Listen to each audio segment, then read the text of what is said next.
নিশ্চিতভাবেই আজকের খবর সারা দেশে শোকের ছায়া ফেলেছে। বিএনপি চেয়ারপারসন, দেশের 3 বারের প্রধানমন্ত্রী খালেদা জিয়া আজ ভোরে শেষ নিঃশ্বাস ত্যাগ করেছেন। তার মৃত্যুর পর রাজনীতিতে এক শূন্যতা দেখা দিয়েছে। ভিডিওটি শেষ পর্যন্ত দেখুন, আমরা জানাবো চিকিৎসকরা কি বললেন খালেদা জিয়ার শেষ সময়ের সম্পর্কে। ডক্টর শাহাবুদ্দিন তালুকদারের মতে, খালেদা জিয়া দীর্ঘ 1 মাস ধরে এভারকেয়ার হাসপাতালে চিকিৎসাধীন ছিলেন। তিনি জানান, খালেদা জিয়ার কিডনি ভালো ছিল, কিন্তু ফুসফুসে ইনফেকশন ছড়িয়ে পড়েছে এবং এক পর্যায়ে হার্ট বন্ধ হয়ে যায়।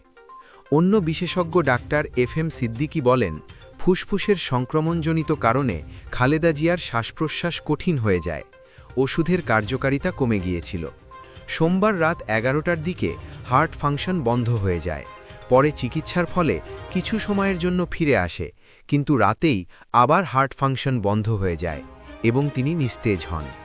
তার পাশে ছিলেন তার ছেলে তারেক রহমান, স্ত্রী ডাক্তার জুবাইদা রহমান, নাতনি জাইমা রহমান এবং পরিবারের সকল সদস্যরা। খালেদা জিয়া বয়সের 40 বছরেরও বেশি সময় রাজনীতিতে সক্রিয় ছিলেন। দেশের রাজনীতির ক্ষেত্রে তার অবদান স্মরণীয় হয়ে থাকবে। আপনারা যদি দেশের এই প্রভাবশালী নেত্রী সম্পর্কে বিস্তারিত জানতে চান এবং সব হট নিউজ আপডেট পেতে চান, তাহলে এখনই লাইক, কমেন্ট এবং আজকের হট নিউজ চ্যানেল সাবস্ক্রাইব করুন।